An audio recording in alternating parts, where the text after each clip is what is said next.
Bonjour à toutes, voilà, on est très heureux de se retrouver, surtout à Hanouka. On est donc SEM 19, on se trouve aux 4 rue de Thionville, dans le 19e. On vous attend nombreuses à ce cours. Voilà, il y a beaucoup de Shabbat Hashem qui viennent. On en attend d'autres dans le quartier. Alors, on va dédier le cours Linu Nishmat, Henri Aaron Ben Chana, voilà, qui ont dédié le cours. Alors, on va parler de la paracha de Miketz. Je pense qu'on peut même faire des rapports étroits avec Hanouka. Et donc cette paracha, elle démarre comme ça. Vaï Mikesh Nataim Yamim, au bout de 2 ans, pardon.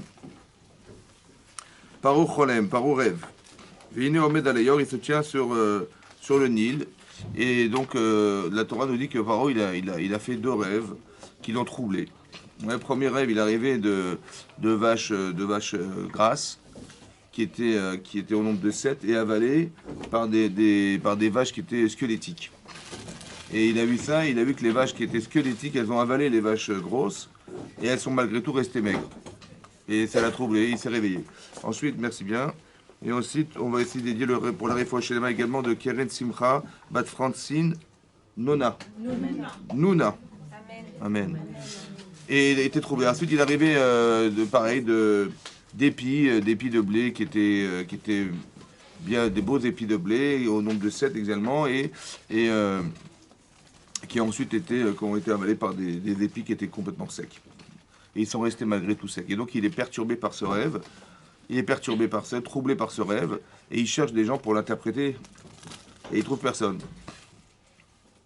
Et disons qu'il trouve des gens, évidemment, des khartoumim, des savants, des gens qui sont capables d'un... Mais bon, toutes les interprétations ne le contentent pas, parce qu'on sait pertinemment, comme dit la Gemara dans Brachot, que les chalomot, les rêves, olchim acharapé, elles vont selon l'interprétation de celui qui les explique.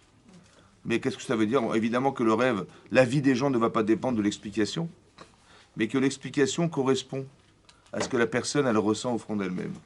Ça va? C'est pour ça qu'il faut demander, il y a toujours 2 façons de lire la réalité, ou le rêve, et donc on demande à des gens qui nous aiment, ouais, c'est pour ça qu'on vient au SEM, SEM 19, pour demander à des gens si on rêve, on va demander à des gens qui nous aiment d'interpréter de façon favorable le rêve, d'accord? Mais en vérité, l'interprétation, elle va nous contenter ou pas nous contenter.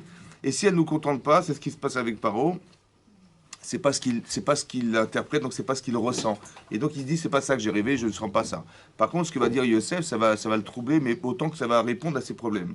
Et donc ça va répondre au rêve. Il va ressentir cette vérité en fait. Ochim acharapé, ça veut dire que la réalité que je vais vivre demain, elle est révélée par le rêve. Ce sont des rêves prémonitoires, mais quelque part si ça correspond à ce que je ressens, alors je vais le vivre. Vous avez compris ça? Voilà. Et donc c'est ça qui va se passer. Et donc il trouve personne. Un beau jour, il y a le Sarah Mashkin, tout à coup, au bout de 2 ans, ça fait 2 ans qu'il est sorti de prison, et il va dire Chata il maskir ayom, je vais vous rappeler mes fautes. Il va dire à Paro, écoutez, voilà, je me souviens que quand j'avais été en prison pendant une courte période, mais j'ai rencontré un homme, mais bon, il le décrit comme il le décrit bizarrement en disant qu'il est Ayved, c'est un Ayved, c'est un esclave. Il était Ayved à l'époque de Potiphar.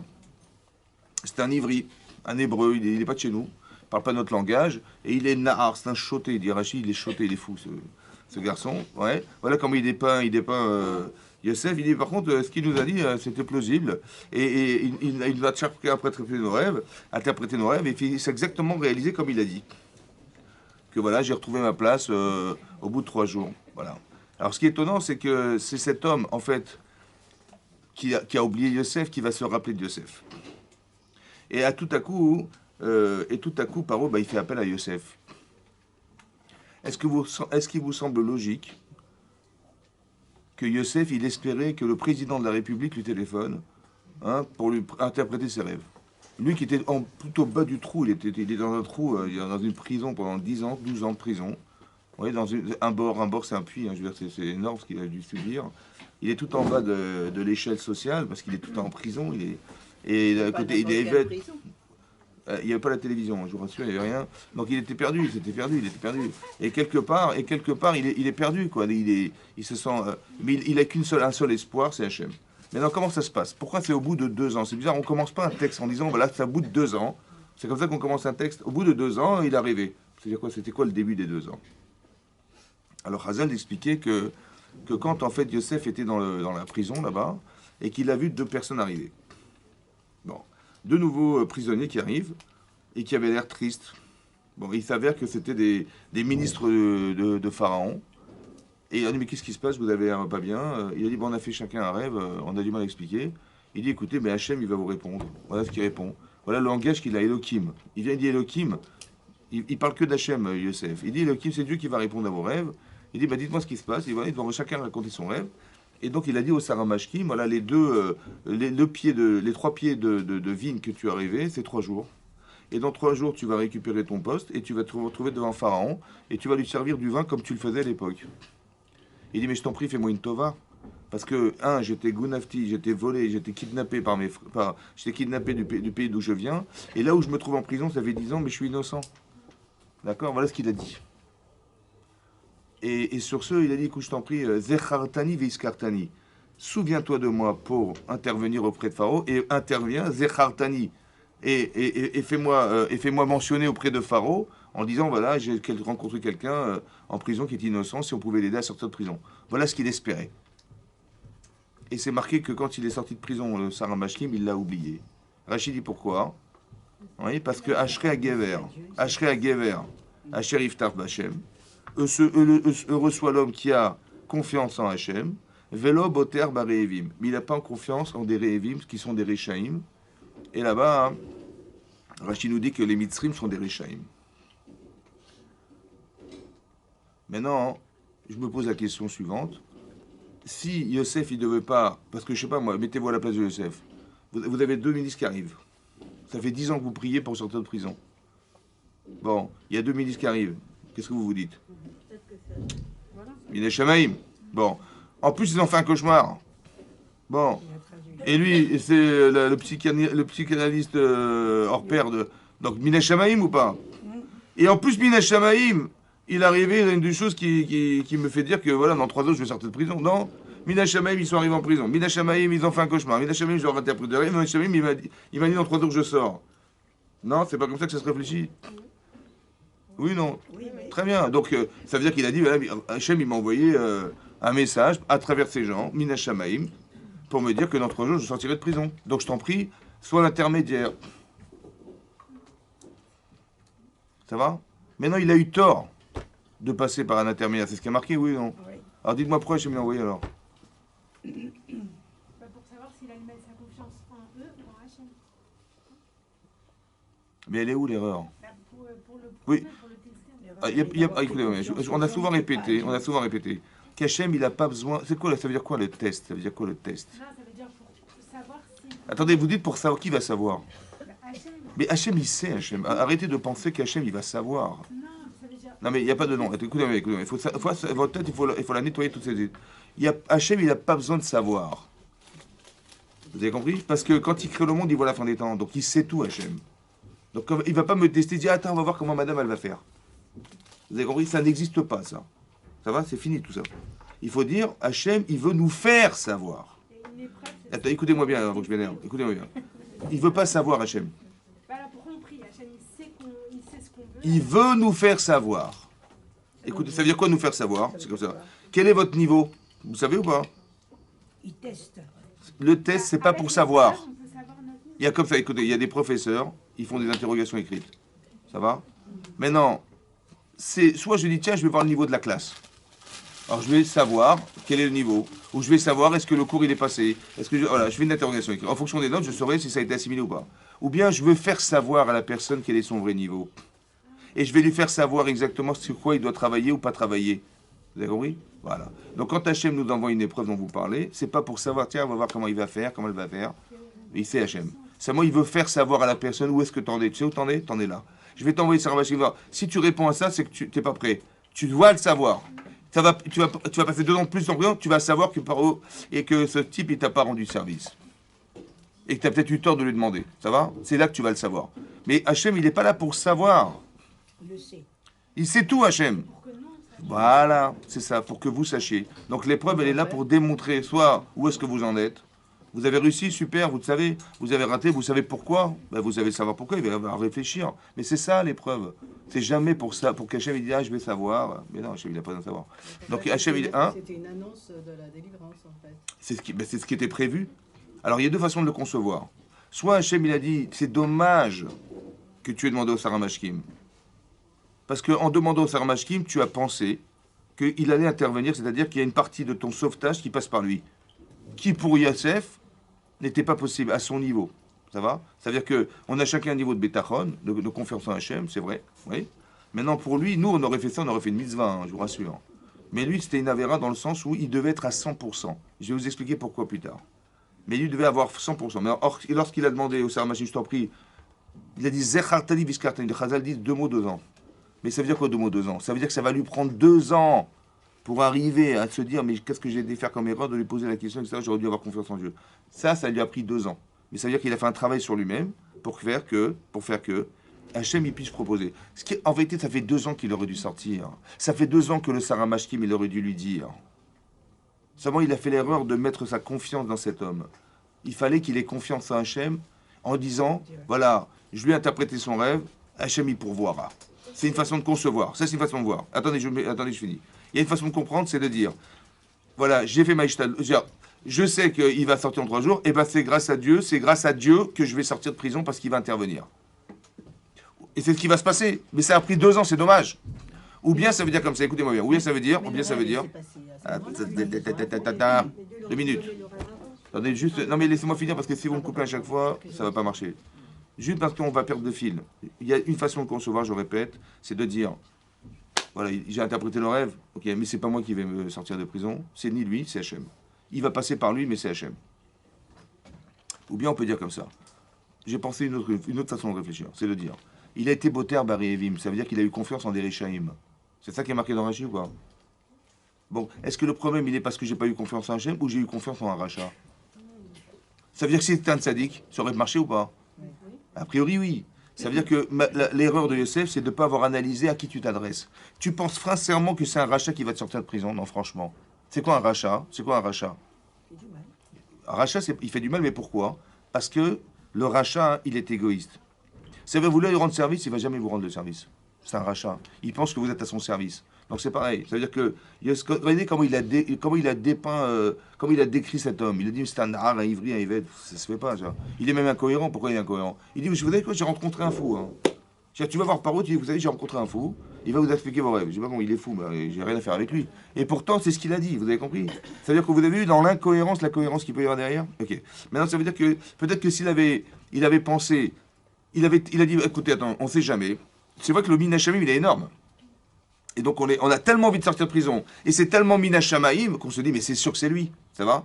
Et peut-être que c'est pas lui. C'est ça la peur qu'on devrait avoir en se disant attendez, on ne sait jamais. Peut-être que c'est un piège du Yetzirah. Je vais lui demander mais dis-moi comment tu es arrivé en prison? Il va m'expliquer. Je vais comprendre qu'il est un rachat. Je dis mais jamais de ma vie. Je vais lui demander à lui. Et peut-être que le fait qu'Hachem l'a envoyé, c'est un booster de désespoir que j'ai jamais vu de ma vie pour pouvoir dire à Hachem il n'y a que toi qui peux me sauver. C'est-à-dire que des fois, Hachem il crée des situations de désespoir pour arriver à se dire, voilà. Parce qu'il est en prison, ça fait 10 ans. Mais bon, c'est toujours la même prière. Il est toujours en bon, j'espère que je vais sortir. À un moment donné, Hachem il va être un booster de désespoir pour pouvoir faire que, on va prier. Un petit peu comme on se retrouve devant la mer Rouge, ça va? Il y a des gens qui ont dit, mais quoi, il manquait des cercueils en Égypte pour qu'on meure dans le désert, franchement. Donc ils ont compris que la réalité, c'est qu'on allait tous disparaître. Soit noyés, soit mourir de faim et de soif dans le désert, soit qu'on va se faire massacrer par l'armée égyptienne. Voilà, c'est ça la réalité. Il y a des gens qui vont s'arrêter à la réalité. Mais Hachem, il se cache derrière sa réalité. Et il a fait exprès de nous mettre devant la mer Rouge. Et il a fait exprès d'envoyer l'armée égyptienne. Il a fait exprès, Hachem. Pourquoi faire? Pour que Vizarako, Hachem. Ce désespoir, cette obscurité la plus profonde doit nous permettre d'atteindre de la lumière. Maintenant, la lumière qu'on va voir, elle est incompréhensible. Parce que si je vous pose la question, voilà, vous voyez l'Égyptien arriver, qu'est-ce que vous croyez qu'il va se passer? Bon, si je vous dis, vous savez quoi? Il y a un vent très puissant qui va ouvrir la mer. Vous dites, Laura, il est... Mais c'est ce qui s'est passé. Hein. Ça veut dire que la réponse à la problématique, elle est au-delà des normes. Elle est au-delà de la compréhension. Pourquoi? Parce qu'Hachem, il est au-delà de ça. Ce que vous allez voir, la lumière que vous allez voir derrière cette grande détresse, est à la proportionnelle de la difficulté qu'on a de vivre. C'est pareil. Yosef, ça fait 10 ans qu'il est là. Et là, il est dans une situation de détresse énorme. Il voit le Saramashkim, il dit, mais c'est ça la solution. C'est dommage que tu aies dit ça. Vous avez compris? Parce que tu aurais dû vérifier. Et cette détresse-là, elle devrait t'amener à une lumière. Et c'est cette lumière, ben, tu vas attendre 2 ans. Oui, oui. Il y a zéro ishtaldout. C'est ça la différence. Attends, je vous ai expliqué pour Yosef. J'ai expliqué pour Yosef. J'ai dit pour Yosef. C'est clair pour Yosef parce que nous, c'est sûr qu'on aurait fait une misva, je vous ai dit. Mais lui, pour lui, c'était une avéra. Ça veut dire qu'il devait avoir 100% de... Ça veut dire que Yosef en particulier, et c'est vrai pour tout à chacun, il faut savoir que nous ne sommes que des vecteurs de volonté d'Hachem. La mitzvah, c'est quoi une mitzvah? C'est quand vous dites... Hein? Pourquoi c'est pas marqué les tzivouim? C'est marqué les mitzvot, mitzvah. C'est quoi la différence entre un tzivouï et une mitzvah? Alors écoutez bien. Quand vous faites un prêt d'argent, ça s'appelle une milva. Mitzvah, milva. C'est quoi une milva? C'est quoi? Ben, vous allez voir un banquier, ouais, il va vous prêter de l'argent. Donc c'est quoi la milva? C'est le lien qui existe entre le banquier et l'emprunteur. C'est ça ou pas? C'est quoi la mitzvah? C'est quand on a un lien entre Hachem et nous. C'est ça la mitzvah. Mais est-ce qu'il existe? Est-ce que vous faites le lien? Quand vous faites une mitzvah, vous faites le lien? Il faut le faire le lien. Mais est-ce que c'est ça le but du lien? Le but de la mitzvah? Il faut comprendre que le but de la mitzvah, c'est il m'arrive quelque chose dans ma vie, le but c'est créer le lien. Et le problème c'est que la réalité est tellement forte que je ne vois pas le lien. Il m'arrive un truc, je vais me battre contre ce qui m'arrive. Je vais me défendre de ce qui m'arrive. Mais est-ce que je vais comprendre qu'il y a un lien? C'est ça la mitzvah. C'est ça que Yosef, on lui demande à 100% de penser que c'est le lien. Bien sûr qu'il est Mamin Bachem, il parle que d'Hachem toute la journée. Mais à son niveau, à lui, vous avez vu, il va parler à Mashkim, il parle à 10 idolâtres, il dit Elohim. Il a un discours qui est incohérent, mais c'est ça. Il n'y a que Hachem dans sa vie. Mais à quel niveau Hachem se retrouve dans sa vie? C'est ça qu'il faut comprendre. Et c'est ça qui se passe ici. D'accord? Maintenant, qu'est-ce qui va se passer? Donc, au bout de 2 ans, Paro, il va être problème. Il va arriver. Et la Torah nous dit qu'il va le rencontrer. Il dit, voilà, j'ai rêvé. Qu'est-ce qui est marqué dans le texte? Voilà. C'est marqué, Vayomer Paro el Yosef, Chalom Chalanti ou Poter Enoto. Il dit, voilà, j'ai fait un rêve, mais j'ai pas de don qui interprète mes rêves. Vani Shamati Alecha Lemot, Ishma Chalom Liftar Oto. Et j'ai entendu de toi que tu es capable d'interpréter les rêves. Ok. Vaya'an Yosef. Il a dit, j'ai entendu de toi.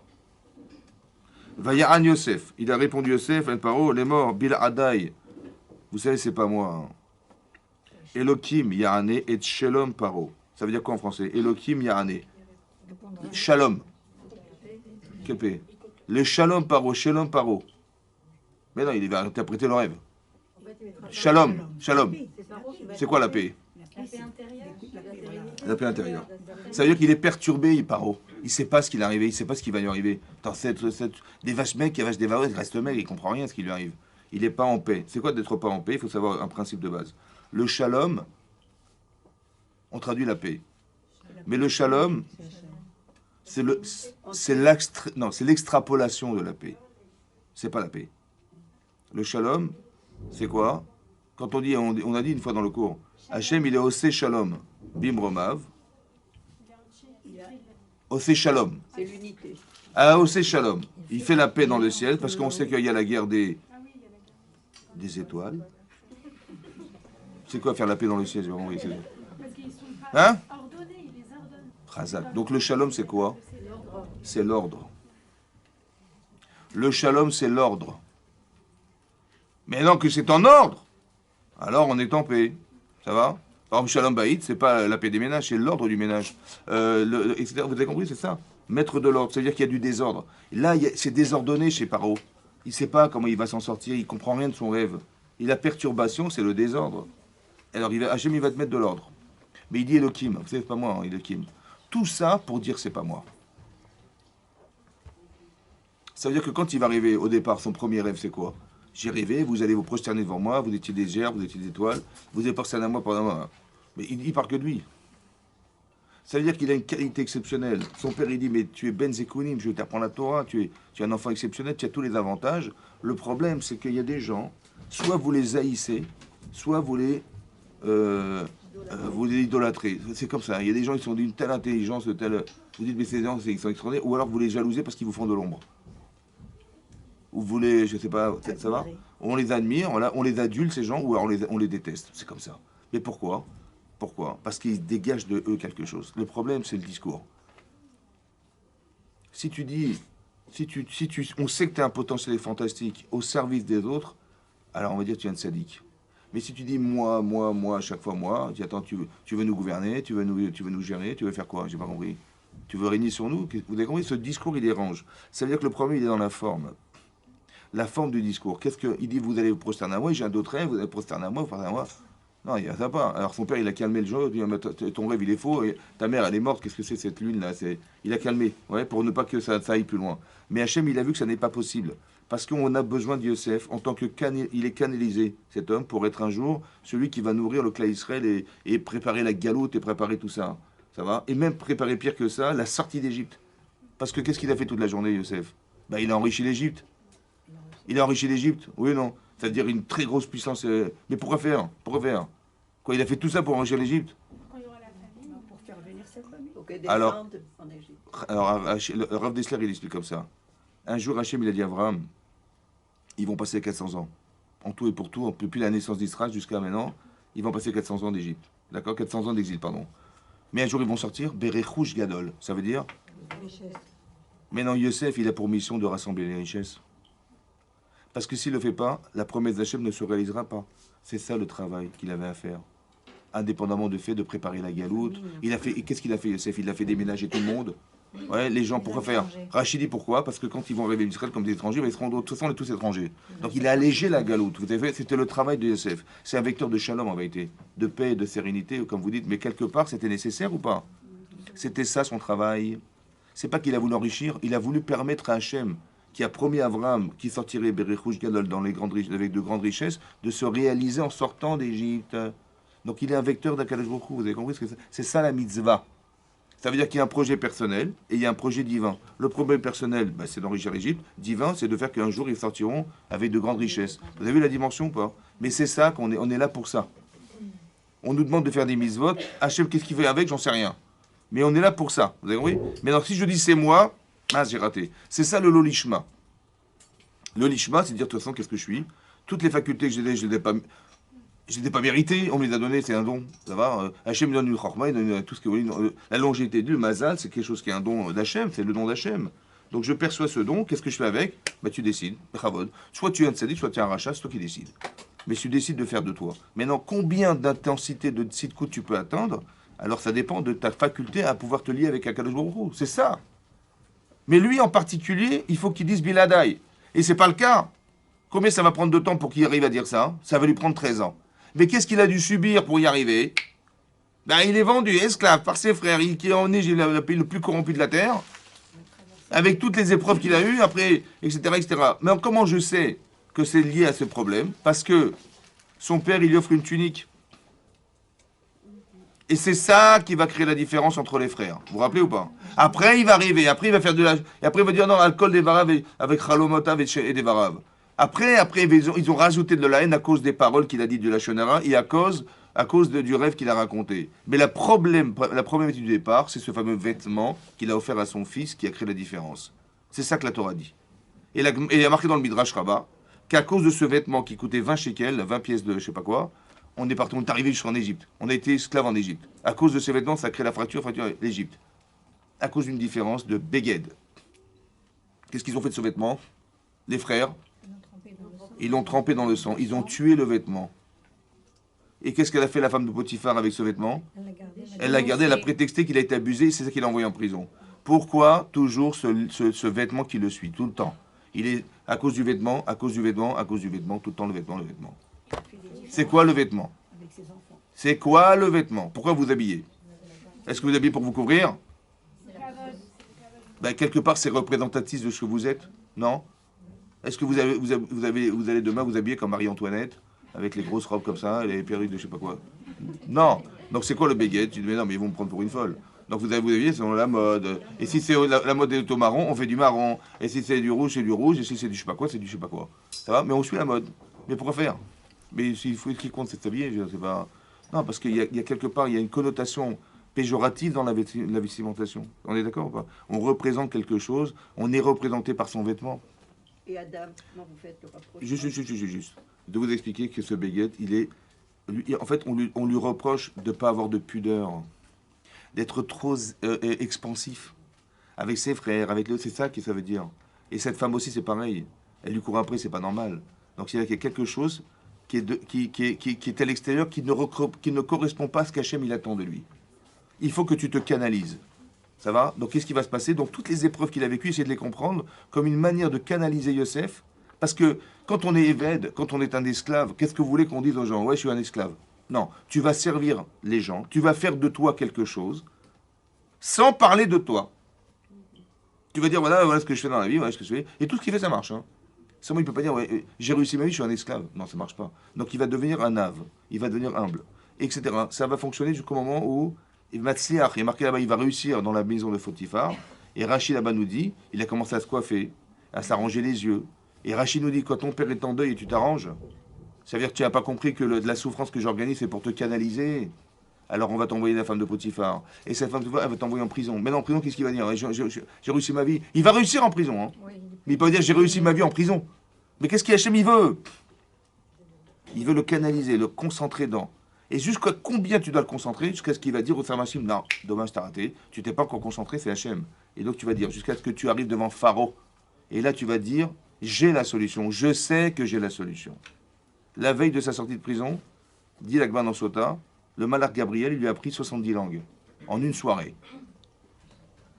Bon, il a compris que c'était, il va sortir. Pourquoi 70 langues? Parce que pour eux, il en connaît combien? 69. Ça veut dire qu'il lui a dit, tu sais quoi? Tu vas arriver au poste. Normalement, c'était lui qui devait être roi d'Égypte. Parce qu'il connaît plus de langues que Paro. Et Paro, il a dit, écoute, Rak qui c'est Examimra. Il n'y a que le trône qui nous sépare. Moi, tu me vois sur le trône, mais en fait, c'est toi qui es sur le trône. Juste que tu dévoiles pas. Jure-moi que tu ne dévoileras pas que tu connais l'hébreu. Que lui ne connaissait pas. Ça va? Donc ça veut dire qu'il sait qu'il va devenir quelqu'un de grand. Il le sait. Donc quand j'arrive, écoutez le Yetzirah. Je suis Yosef, j'arrive devant Paro.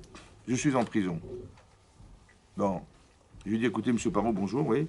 Il dit, voilà, j'ai fait un rêve, cassez pas la tête, j'ai la solution. Juste que vous signez là, que je sors de prison, et je vous dirai tout. S'il avait fait ça, il ne serait pas sorti de prison. S'il avait dit, écoutez, il n'y a pas de problème, vous signez là que je sors, je vous dirai tout ce qu'il faudra. Lui, il n'a rien à perdre de Paro. Mais Yosef, il a tout à perdre.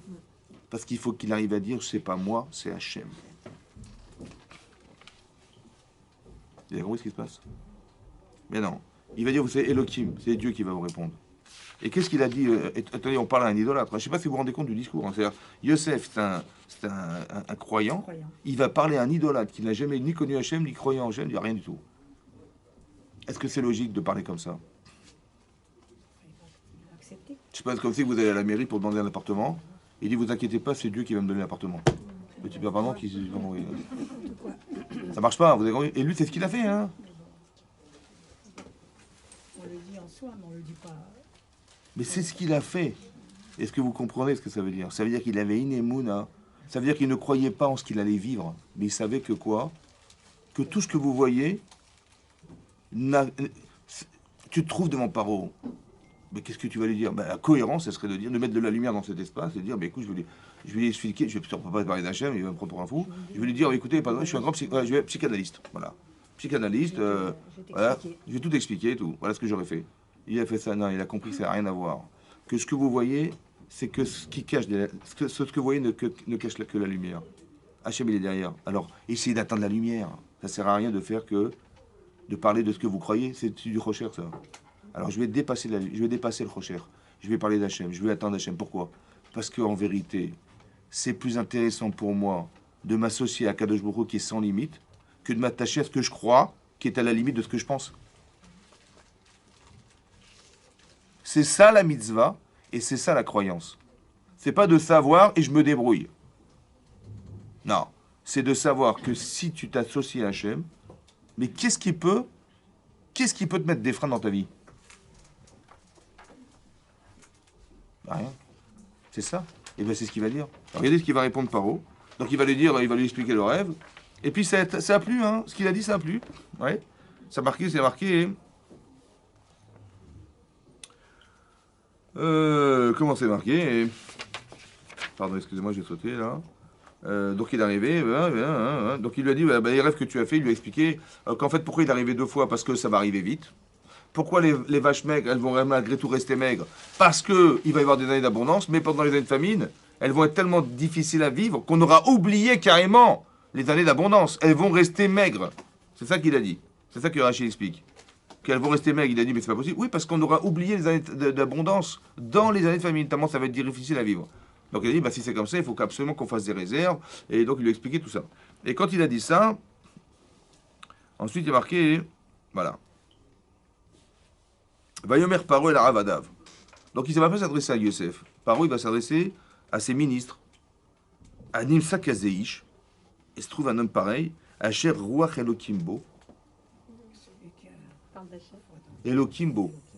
Il a réussi à lui faire dire Elokim. Waouh, waouh, waouh. Il a dit un esprit d'Hachem. Vayomer Paro, et là il va parler à Yosef. Vayomer Paro et Yosef. Achare Odia Elokim Otecha.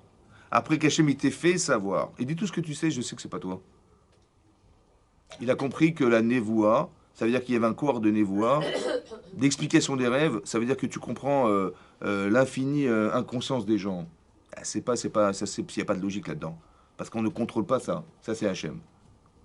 Il dit, je sais que c'est Hachem, c'est pas toi. Donc il dit, après qu'Hachem il t'ait fait savoir, et kol zot, tout cela, en navon vechacham komocha. Il n'y a pas plus intelligent et comment dire, navon et sage que toi. Pourquoi il n'y a pas plus caché que toi? Parce que si c'est Hachem, c'est pas toi, mais Hachem il est sans limite. Hein. Donc il n'y a pas plus chacham. Vous avez compris ce qu'il a dit? Il a réussi à lui faire dire.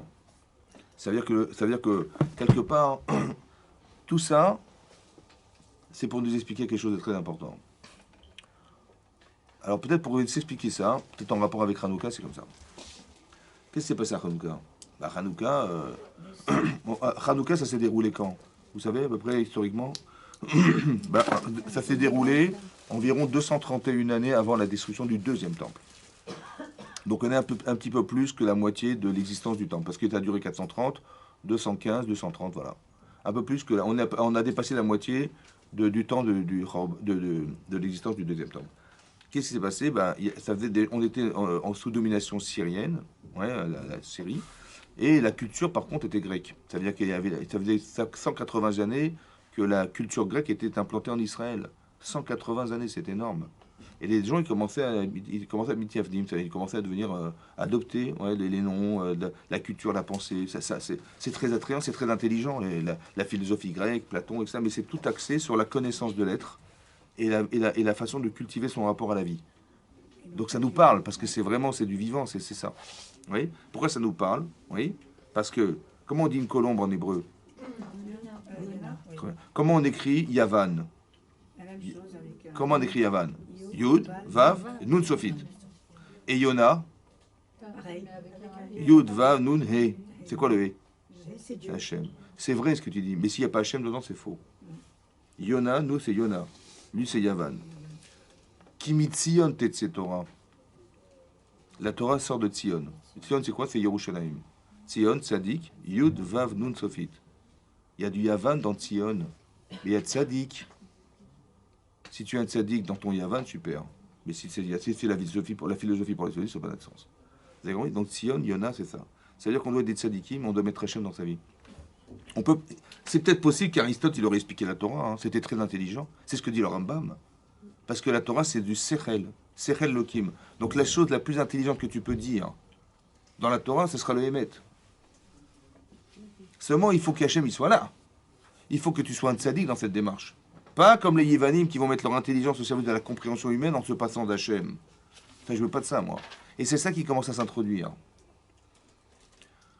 Et ça s'introduit jusqu'à ce que les gens s'assimilent.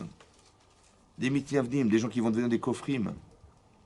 Et quand Mattatyahu, il va voir ça, il va dire que c'est pas possible que ça continue. Parce que la Torah va s'oublier. Parce que les gens, ils vont chasver le peuple juif va disparaître. Parce que les gens qui s'assimilent, ils se marient avec des goïms, et ils se marient avec une femme qui n'est pas juive, l'enfant ne sera pas juif. Donc ça y est, c'est perdu. Vous avez compris? Assimilation. Ça veut dire qu'on voit qu'il y a deux choses très intéressantes. C'est qu'il y a deux façons dont les goïms ont de nous détruire. Soit comme Aman, la Rogue, la Aved, l'école à Yehudim, il veut nous exterminer physiquement. Soit il y a des gens qui ont compris que c'est pas possible. Alors on va essayer de le faire spirituellement. Vous avez compris, Chas v'Shalom, comment ça marche? Et à chaque fois, il y a ce combat perpétuel entre on veut nous exterminer physiquement ou bien on veut nous détruire spirituellement. Toujours les deux tendances. Ça, c'est Hanouka et ça, c'est Purim. Vous vous rappellerez? Toujours, c'est comme ça. Mais à chaque fois qu'on veut nous détruire, on ne peut pas nous détruire. Pourquoi? On est des phénix. Mais pourquoi? D'où ça sort? Vous avez quoi? Dieu en nous. Mais pourquoi on n'est pas destructible? On peut pas nous détruire. On est indestructible. Il nous l'a promis. Ah, d'où ça sort? Hein? Il nous l'a promis. Comment? Il nous l'a promis. Chazak Obalour, Michel Merar. Oui, j'ai compris, mais comment ça s'explique? Il faut que vous compreniez ça. Parce qu'on est lié avec Hachem. Mais comment vous êtes lié avec... Alors écoutez-moi, écoutez-moi, écoutez-moi. Vous connaissez un petit peu... C'est pour ça qu'il faut bien analyser les textes de la Torah, bien comprendre. Est-ce qu'entre nous, quand Sarai, elle ne peut pas avoir d'enfant, d'accord? Bon, elle sait pertinemment qu'elle va devoir engendrer le clan Israël, c'est ce qu'elle s'est promis de faire, c'est ce que son mari lui a dit et répété sans cesse, on va créer le clan Israël. Mais le clan Israël, c'est un peuple qui ne peut pas disparaître. Et c'est un peuple qui doit vivre l'éternité, qui va disparaître, mais qui va renaître de ses cendres, triatamétim, infiniment. Est-ce qu'on peut créer de l'infini? Non. Est-ce qu'on peut atteindre l'infini? Non plus. Alors il faut que je crée un peuple qui va être infini et qui va atteindre l'infini. Quand on quitte ce monde, on va au Lamaba. Ça va? C'est un monde infini. D'accord? Pour retourner un jour sur Terre, triatamétim à l'infini. Mais comment on va fabriquer des gens pareils? C'est possible ou pas? C'est difficile à croire. Mais c'est ça le travail que Avram il doit faire et Sarah il doit faire. Maintenant, elle voit qu'elle n'y arrive pas avec son mari. Vous savez ce qu'elle a pensé? Allez, peut-être je vais demander à Agar, peut-être Agar. Qu'est-ce qu'elle a cru? Et toutes les Imaot, elles vont faire ça. Hein? Toutes, elles vont donner une autre femme à leur mari. Mais pourquoi faire? Et même Yaakov il va dire à Léa, elle va dire après, est-ce que tu seras capable de faire comme ma grand-mère, de faire ça? Mais qu'est-ce qu'il y avait de spécial dans ça? Elle voulait une génération. Il y a un manque Que la de- Attendez, parole attends, d'Hachem je veux le dire autrement. Est-ce qu'une Que la femme, parole d'Hachem. elle n'a pas d'enfant, elle dit à son mari, écoute, tu sais quoi, j'ai une très bonne copine, voilà, c'est une amie d'enfance, elle est superbe, elle est très gentille, tu vas l'épouser, on aura des enfants. C'est possible ça? Elle fait l'abnégation d'elle. Très bien. Mais non, la Torah, hein, elle n'a pas été écrite pour nous raconter des histoires. Elle était là pour nous dire un yesod. C'est qu'est-ce qu'elle a voulu dire la Torah? Qu'est-ce qu'elle a pensé, elle, en disant « Je n'ai pas d'enfant, je vais donner Agar, ma servante ». Est-ce qu'elle n'a pas fait entre nous un travail qui est contraire à sa féminité? Oui, oui. Elle a mis son féminin de côté. Donc si j'ai mis moi mon féminin de côté, c'est quoi mon féminin? C'est ma stature de femme. J'ai mis de côté pour mon mari. Voilà. Qu'est-ce qui reste? Il reste la neshama. Parce que derrière votre gouffre, il y a une neshama. Donc si je fais abstraction de mes intérêts personnels, je laisse échapper ma neshama. Ça va? Et quand je laisse échapper ma neshama, donc je crée de l'éternité. Parce que je suis capable de faire abstraction de moi pour. C'est ça qu'elle a espéré. Ça n'a pas fonctionné parce que Madame Agar, elle s'est vantée en disant la tzadékette, c'est pas elle, c'est moi. Elle a tout gâché. Mais elle a permis à Sarai de devenir Sarah. Et là, elle va engendrer Yitzhak. Vous avez compris ce que c'est? À chaque fois, c'est comme ça. Il faut faire abstraction de ses intérêts personnels au service de quelque chose. Pourquoi Sarah n'a-t-elle pas Sarai. Sarai n'a-t-elle pas continué après, c'est-à-dire en dépassant ce qu'Agar a voulu faire? Mais Agar c'est ce qu'elle a réussi à devenir, madame. Comment elle- Comme elle s'appelait au début, elle s'appelait Sarai. Après, Hachem dit non, tu l'appelleras plus Sarai, tu l'appelleras Sarah. Oui. Et là, elle aura des enfants. C'est-à-dire qu'Hachem, il a simplement eu besoin de changer son prénom. C'est ça? Non, mais je veux dire, elle, vous parliez de... Non, mais c'est elle- ce que je suis en train de vous expliquer, madame. Pardon. En vous expliquant que ce que vous vivez vous fait changer votre prénom. Oui. Parce que madame, vous étiez madame Intel et vous êtes devenue madame Intel. Mais est-ce que vous vous reconnaissez dans la femme d'il y a 5 ans, 10 ans, 30 ans? Non. Mais vous êtes une autre femme. C'est ça le changement du nom. Vous avez changé ce que vous étiez au départ. Alors, la femme qui s'appelait Sarah, elle ne peut pas avoir d'enfant. Par contre, si elle arrive à changer et à devenir une autre femme, cette femme, elle peut en avoir. C'est ça le changement de prénom. Vous avez compris ça? Donc les circonstances ont fait qu'elle a changé. Il a fallu qu'elle passe par une abstraction de soi en proposant un guerre qui va lui permettre d'atteindre ce niveau de femme qui va engendrer le Mashiach, va engendrer la malroute de Klaïsra, tout ce que vous voulez. C'est ça que ça veut dire. Le changement, le sacrifice de soi au service de quelque chose. Mais sacrifice avec le bonheur de savoir que ça va m'apporter quelque chose. Vous avez compris? Pas que j'ai perdu, en fait, elle a gagné. J'ai expliqué, moi je vous le dis entre nous, c'est entre nous, que Sarai, en fait, elle va réparer la faute de Chava. Mais ça reste entre nous. Hein. Pourquoi? Parce que Sarai, qu'est-ce qu'elle a fait Sarai? Qu'est-ce qu'elle a fait Sarai? Elle a proposé Agar. Qu'est-ce qu'a fait Chava? Elle a donné à manger à son mari pour ne pas que son mari l'épouse une autre femme qu'elle. C'est ce que dit Rashi. Oui, comme ça dit Rachid. Rachid dit C'est que... une autre femme. Comment? Mais On ne qui sait c'est pas. que- En tout cas, elle a dit, de toute façon, le monde ne pourra pas continuer sans elle. Il y Parce avait qu'elle va mourir après avoir mangé le Sadat. Mais mon mari va bien épouser une femme pour qu'il y ait des enfants, que le monde continue à vivre sans moi. Oui ou non? Et donc elle dit, c'est pas possible. Hasbe shalom, il faut qu'il mange avec moi, qu'il meure avec moi, plutôt que... Elle dit, moi je vais mourir, lui va vivre, et il va épouser une autre femme que moi, c'est pas possible. Donc il faut qu'il meure avec moi. C'est ça qu'elle a pensé, c'est ce que dit Rachi. Qu'est-ce qu'a fait Sarai? Elle a pensé que c'était ça la réparation de sa vie à elle. En tant que représentatrice de Chava, il fallait qu'elle soit d'accord qu'il y ait une triangulaire. Alors, Et qu'en vérité, cette triangulaire va faire en sorte qu'elle va perdre, entre guillemets, quelque chose, mais elle va gagner autre chose. Parce que c'est comme ça qu'on répare. Pas de dire, je vais tuer pour vivre. En vérité, qu'est-ce qui va se passer? Elle va devoir éliminer ce qui la dérange, parce que si le mari il a une autre femme que moi, c'est pas possible. Au lieu de ça, elle aurait dû dire, bon, j'assume, et ben, il y aura on sera trois. Et si elle avait dit trois, elle aurait vécu. Alors qu'elle avait cru que si on est trois, d'abord, un, c'est trois, c'est pas possible, et deux, et il va vivre sans moi, c'est pas possible non plus, donc elle va lui proposer. Vous avez compris, c'est ça qui est marqué. Donc peut-être que Sarah, quand elle propose à Agar et toutes les servantes, elles vont réparer à elles trois la faute de Chava. Et qui va faire que je fais abstraction de moi pour, à la différence de Chava, qui avait par intérêt, entre guillemets, profond, de vouloir éliminer ce qui la dérange. C'est ça, la réparation de la faute. Yetzeratov, Yetzerara. Vous avez compris? Voilà. Mais ce que je veux vous dire par là, c'est que, à travers ce qu'on est en train de voir, on est en train de comprendre quelque chose de fondamental. C'est ça, Hanouka. Hanouka, c'est quoi? Ben, on voit que ça s'assimile. Donc, qu'est-ce qui va se passer? Ben, Mattatyahu, il va décider de faire la guerre contre les Syriens, les Grecs, etc., qui s'y trouvaient. Il va dire qu'il faut qu'on arrive à arrêter tout ça. Ce fléau, il faut l'arrêter. Maintenant, il était une poignée d'hommes contre l'armée. Une armée très puissante. Jusqu'à un moment donné, ils étaient à 40 000 hommes. 40 000 hommes, ils étaient une poignée d'hommes. Ils allaient gagner, vous allez perdre. on avait beaucoup de chance. Mais en vérité, ce que vous voyez, c'est la réalité ou c'est le rocher que ça cache? Ça cache de la lumière. Ce rocher, il cache de la lumière. La lumière, c'est qui? C'est Hachem. Hachem, il peut tout faire. Bil Hadaïf, c'est pas moi, c'est Hachem. On est 12, 13, 14, 15, on va battre 40 000. Mais dit, mais c'est incohérent. C'est incohérent de dire à Paro, Hachem, il va répondre à ton rêve. Mais je vais faire abstraction, je vais dévoiler la lumière derrière cette obscurité. Marqué Yotzeror. Ça veut dire quoi Yotzeror? En français. Yotzer, or, ou Boré Rocher. Yotzer. Crée la lumière. Yotzer. Formé. Formé. Il a fabriqué la lumière, il a boré. Boré. Il a créé. C'est quoi la différence entre fabriquer et créer? La fabriquer, c'est à partir de quelque chose, et créer, c'est à partir de rien. Mais bizarrement, il a créé l'obscurité. Il a fabriqué la lumière. Quand le Passouk qui dit ça, c'est un Passouk en vérité, dans le Navi, oui, qu'on redit dans la Tfila. Mais Yotzer Or, il a fabriqué la lumière à partir de quoi? Et de quelle lumière il s'agit? De quelle lumière il s'agit? Qu'il a créé, qu'il a fabriqué, laquelle? La première lumière. Elle a duré combien de temps la première lumière? Un jour, non pas 36 heures. Chazak ou Baruch, 36 heures. Hein? Moi, ce que j'ai retenu, c'est ce qui avait été dit, c'est tout. 36 heures. 36 heures 36 heures. Il y a combien de bougies? Chazak. Les 36 chandelles. Vous connaissez l'expression les 36 chandelles? Ben, c'est les 36 chandelles, c'est les 36 bougies de Hanouka. Hein. Il y a combien de bougies avec le shamash? Il y en a 44. Et si vous enlevez le shamash, il y en a 38. Non, 36. D'accord? 36 chandelles. 44 moins 8. 36. Niveau C1. 36 chandelles. Donc c'est extraordinaire. Il y a 36 chandelles.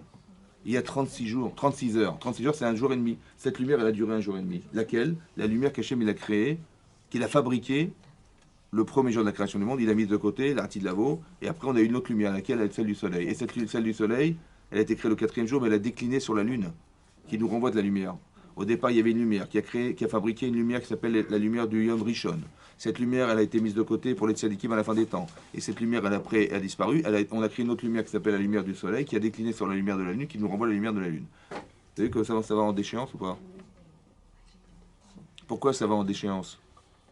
Parce qu'il y a plus en plus d'obscurité.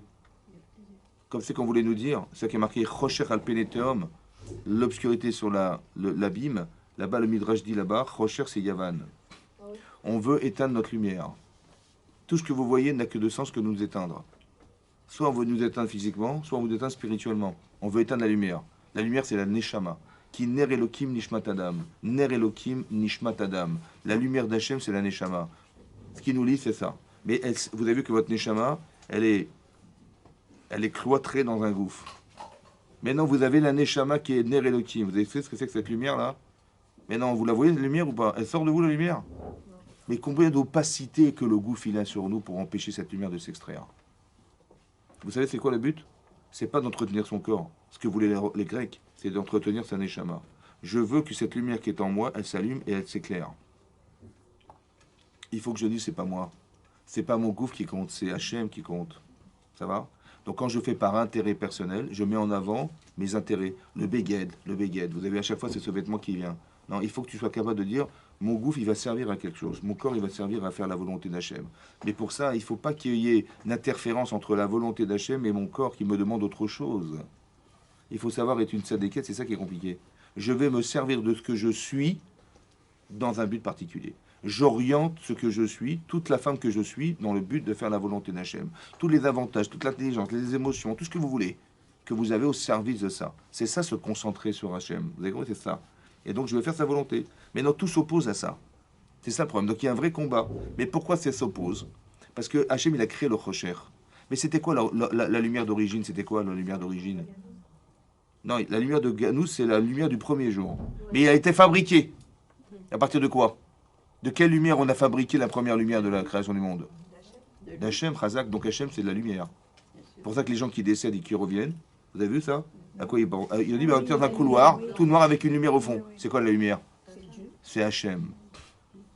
Il est couleur, mais il a mis un écran d'une opacité telle qu'on ne le voit pas.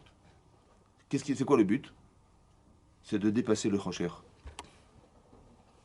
Il faut savoir que derrière l'obscurité, il y a Hachem.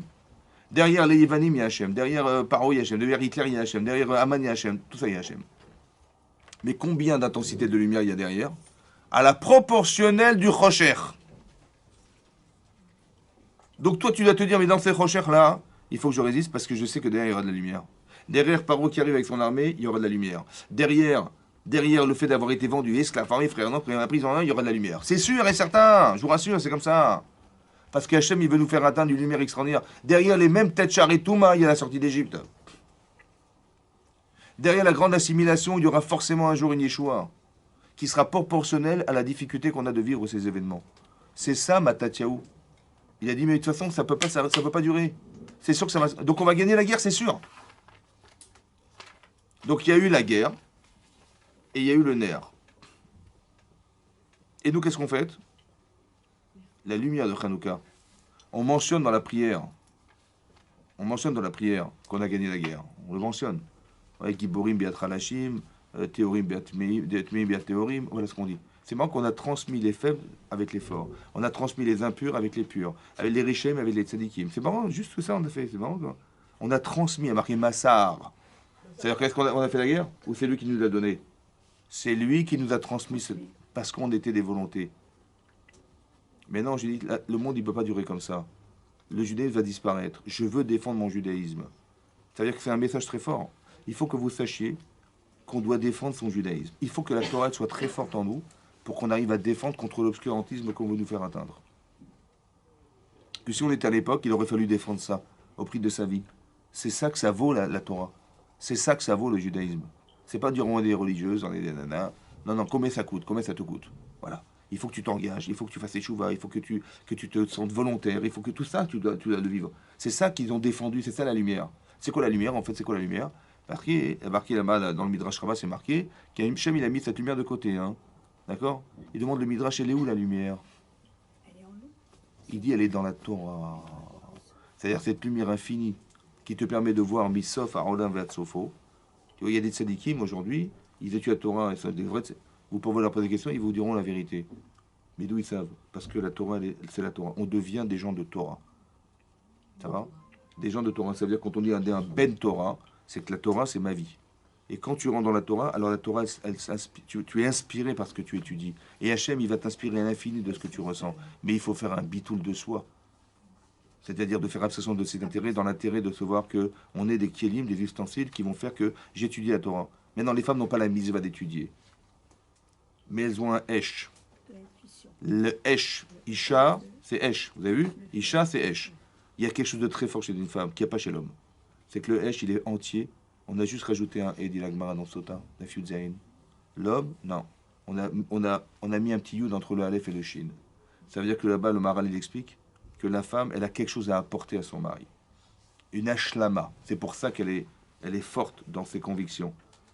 Pour ça qu'une femme a dit, quand elle va faire des courses, elle ne regarde pas combien ça coûte. Ouais. T'as remarqué ou pas? Parce que quand ça va bien. Ça vient. Ne t'inquiète pas, on aura. Mais d'où elle vient cette assurance?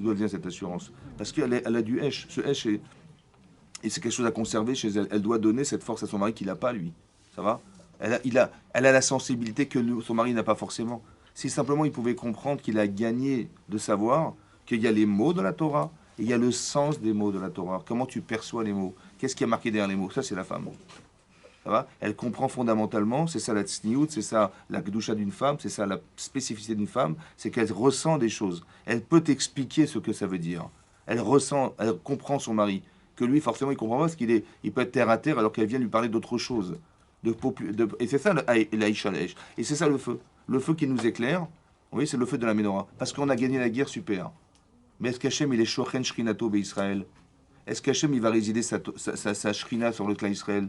Comme c'était auparavant, ça j'en sais rien. Alors je vais provoquer le miracle. Je vais mettre une fiole qui va durer 24 heures, je vais le diviser par nombre de flacons. Mais il faut que ça dure 8 jours parce qu'on est tamé, on est impur, on a fait la guerre, il faut qu'on soit pur pour fabriquer de l'huile pure. Alors il nous faut 8 jours. Est-ce que ça va durer 8 jours? Je vais voir. Si ça dure 8 jours, c'est qu'Hachem il a témoigné qu'il était Shochen Shrinato Israël, on a gagné. On n'a pas gagné la guerre seulement. On n'a pas gagné de vivre, on a gagné de survivre. Spirituellement. C'est ça qu'Hachem, c'est ça que les Hashmonim, ils ont déclenché en allumant la lumière. C'est cette lumière qu'on recherche. Derrière ce Rocher, derrière ce corps, il y a une Neshama. Derrière la réalité, il y a un Kadosh Baruch Hu. Ça va? Maintenant, il faut arrêter de croire en ce qui nous arrive, mais de savoir que ça cache quelque chose. Ça cache la lumière d'Akadosh Baruch Hu. Ça, c'est des messages importants qu'on doit vivre. C'est ça, Hanouka. C'est de savoir que derrière l'obscurité cache cette lumière. La même manière qu'Hachem, il a créé l'obscurité pour cacher sa lumière. Parce que si vous aviez vu la lumière, vous auriez été croyante, évidemment, c'est comme ça. On ne veut pas nous obliger à croire, on veut nous permettre de l'atteindre. Le niveau de conscience, c'est une bataille. La bataille, c'est le Rocher et la lumière. C'est ça. Il y aura des Yévanim qui vont nous empêcher de croire en Dieu. Il y aura Hitler et Haman qui vont essayer de nous détruire pour nous empêcher d'exister. Ce sera comme ça. Mais il va falloir se battre. Et cette croyance-là, elle doit être animée par ce désir de vivre dans la Torah. C'est ça qu'on nous demande. Donc on nous demande de respecter les mitzvot, d'être entière dans ce que nous faisons, de faire une teshuva parce qu'on doit faire un travail sur soi-même, évidemment. Parce que comment voudrez-vous accepter la Torah, accepter Hachem, si on n'est pas en accord avec soi-même, déjà? Alors Hachem, il ne peut pas être Shochen Shrinato. C'est comme Yaakov. Yaakov, il est triste. Hachem, il ne peut pas résider en lui. Mais quand il apprend que Yosef est vivant, il devient heureux. Et tout d'un coup, Hachem, il lui parle. Vous avez compris ou pas? C'est ça que ça veut dire. C'est-à-dire qu'on doit être entière, on doit avoir la paisibilité en soi, on doit être sûr de soi. Et ça permet à Hachem de pénétrer en nous et de vivre avec nous. C'est ça. C'est ça, Hanouka. Chazak, mesdames. Chazak, Baruch. Oui. Pensez qu'il faudrait, au contraire,